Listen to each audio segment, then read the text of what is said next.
The smartest thing Democrats did this year was finding their patriotism again.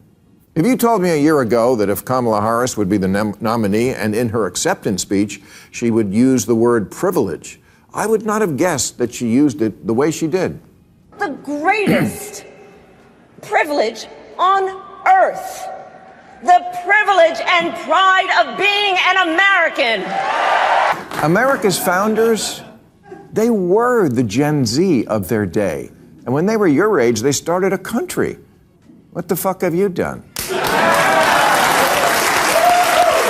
Bill Maher just said what most Democrats are too scared to admit. And Kamala Harris? She took the heat hard. In a political landscape where loyalty often trumps honesty, Bill Maher did the unthinkable. He called out his own side, not with vague suggestions or careful language, but with a scorching, unapologetic monologue that took direct aim at Democratic leadership, their messaging, and even their rising star. The smartest thing Democrats did this year was finding their patriotism again.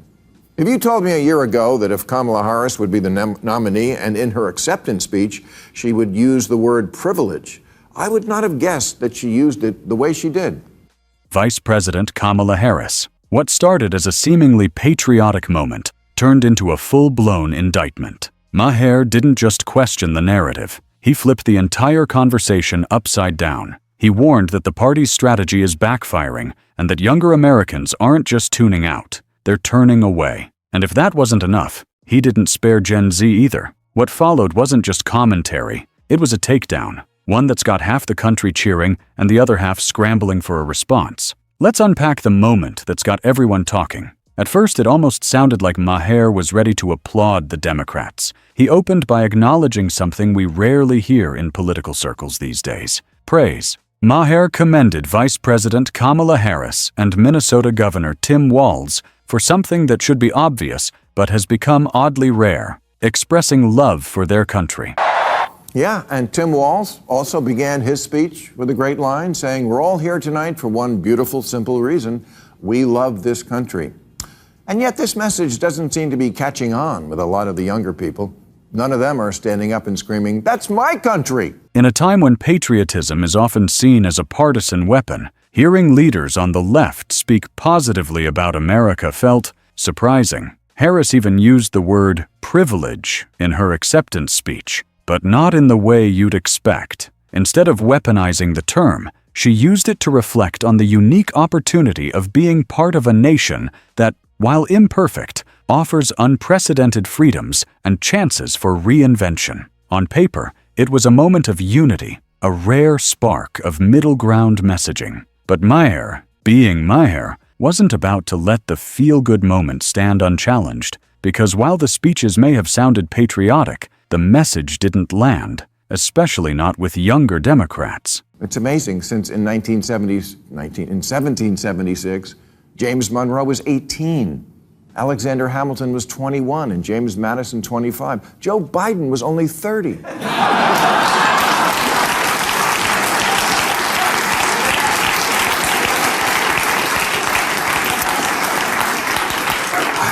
Maher pointed out the elephant in the room. If the Democratic Party is finally reclaiming patriotism, why does it still feel like America is the villain in its own story? And then he went further. In classic Maher fashion, he peeled back the political gloss and got brutally honest. According to him, this disconnect isn't just some vague cultural drift. It's the result of a slow-burning resentment that's been quietly passed down for years. A resentment the party itself helped create.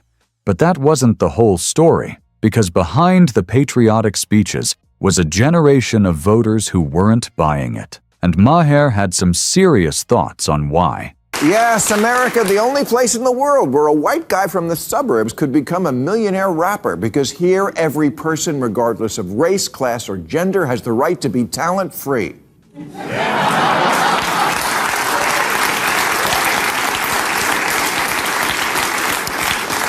And guess what document allows you to protest and chant, "Hey, hey, ho, ho," followed by something really stupid? Yeah. Constitution Day was last week. It's an actual federal holiday, but no one noticed, despite the fact that it's probably the greatest legal document ever. Is it flawed? Of course. It was written by humans, and they were all white men, as depicted in this illustration from Google AI.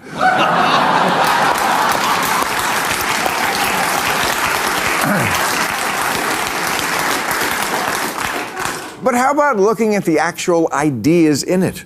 I won't hold my breath for that, because only 14% of 8th graders are proficient in history now, and only 22% in civics, which may be why 4 in 10 Gen Zers say the authors of the Constitution are best described as villains. While Democratic leaders stood at podiums and waved flags, a different conversation was happening online, in classrooms, and across college campuses. And it wasn't filled with love for the red, white, and blue. Gen Z, Maher argued, isn't rallying around the flag. In fact, many don't feel connected to it at all. They've grown up surrounded by critical takes on American history, social injustice, and systemic flaws. From social media threads to classroom lectures, the dominant message hasn't been pride. It's been disappointment, and in many cases, outright disdain. Maher didn't pull any punches. He called it what it is, a growing belief among young progressives that America isn't just flawed,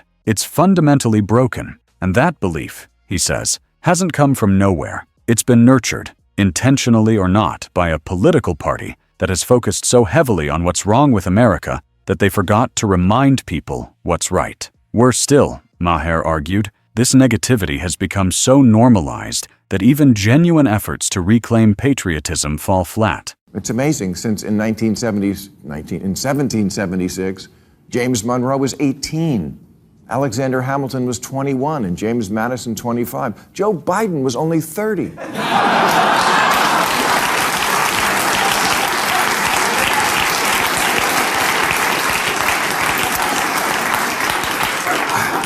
America's founders, they were the Gen Z of their day. And when they were your age, they started a country. What the fuck have you done?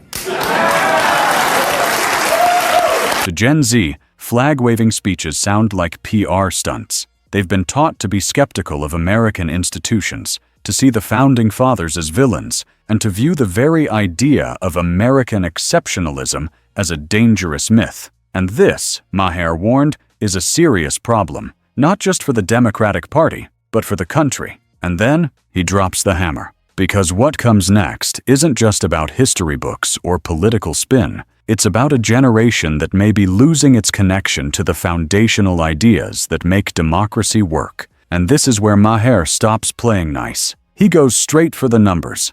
I won't hold my breath for that, because only 14% of 8th graders are proficient in history now, and only 22% in civics, which may be why 4 in 10 Gen Zers say the authors of the Constitution are best described as villains. Wow.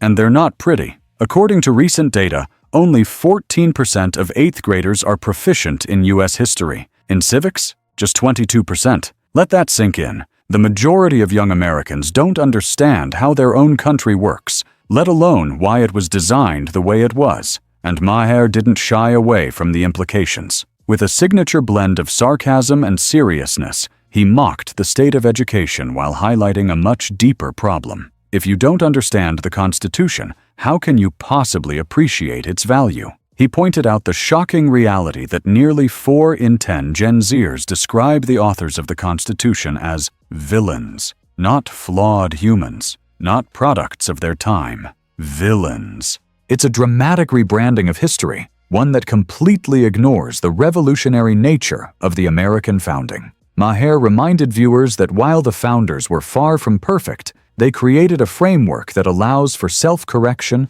protest, and reform, the very tools being used today by those who now reject them. His point was clear. You can't claim moral high ground while standing on a foundation you refuse to understand. And then, with that unmistakable Maher bite, he asked a question no one was prepared for. If America is so bad, where exactly is better? A question that would echo in the next section, as Maher turned his attention to the most uncomfortable hypocrisy of all. If the Constitution were written by Taylor Swift, maybe they'd care. That's Maher at his snarkiest. So no, the Constitution isn't perfect because it wasn't written by Taylor Swift, but...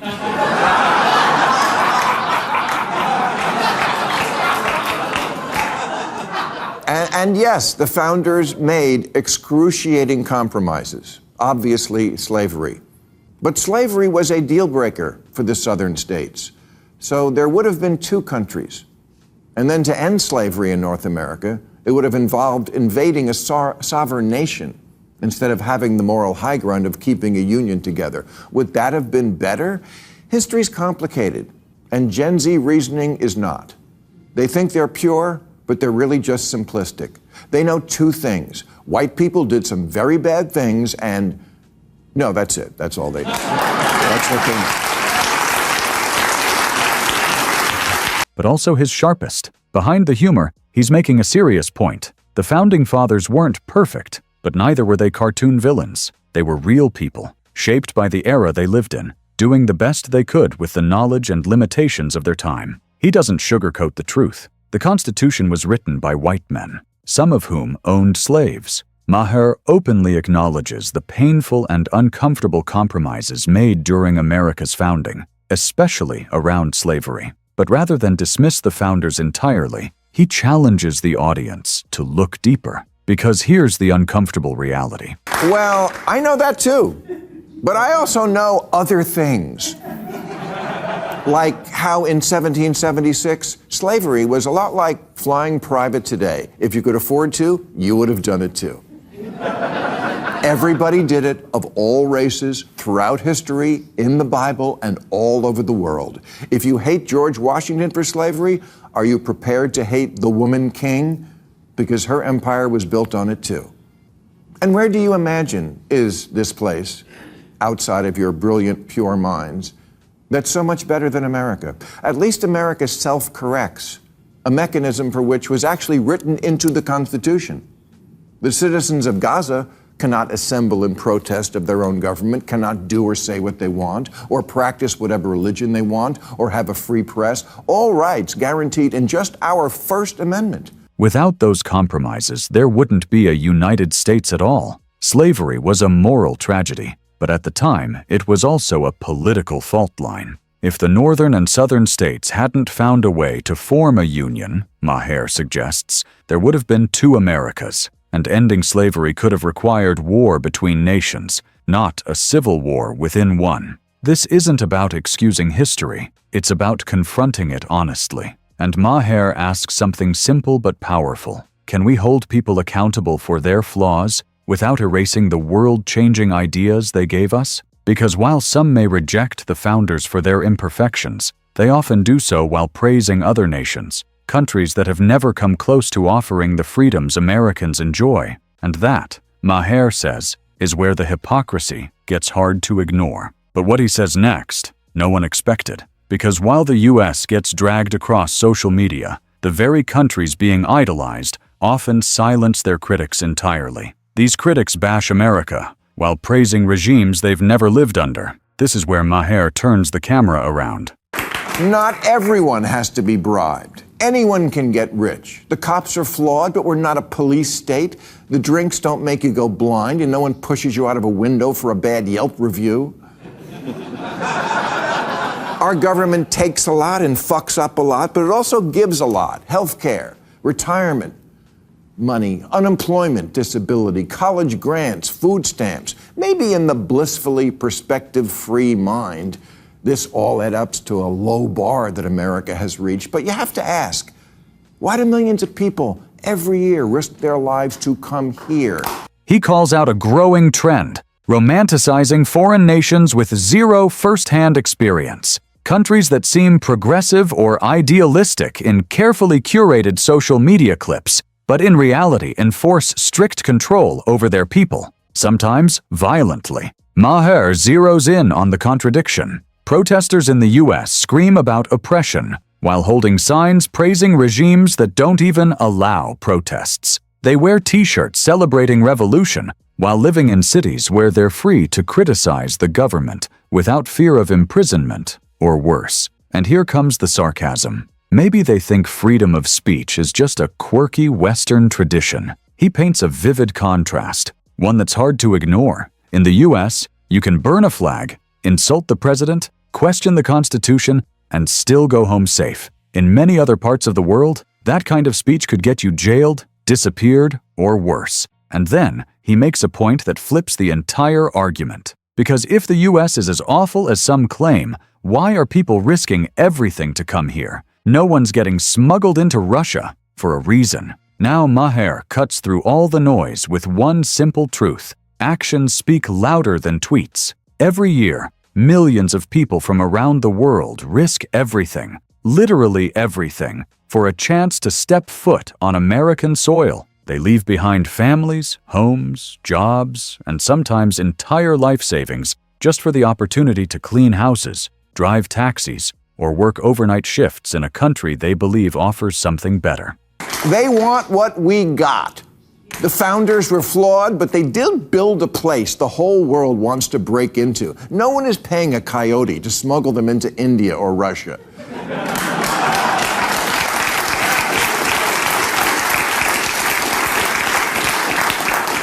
Immigrants don't see us as the problem. They see us as the solution. And there's a reason they kill themselves to get here, and it's not just the ponds full of delicious ducks and geese. Maher shares personal anecdotes of immigrants he's met, people from Africa, South America, Asia, who sold everything they owned for one reason: hope, not perfection, not a utopia, just a shot at freedom. And that's the irony. While some Americans obsess over the nation's flaws, people around the world are desperately trying to get in.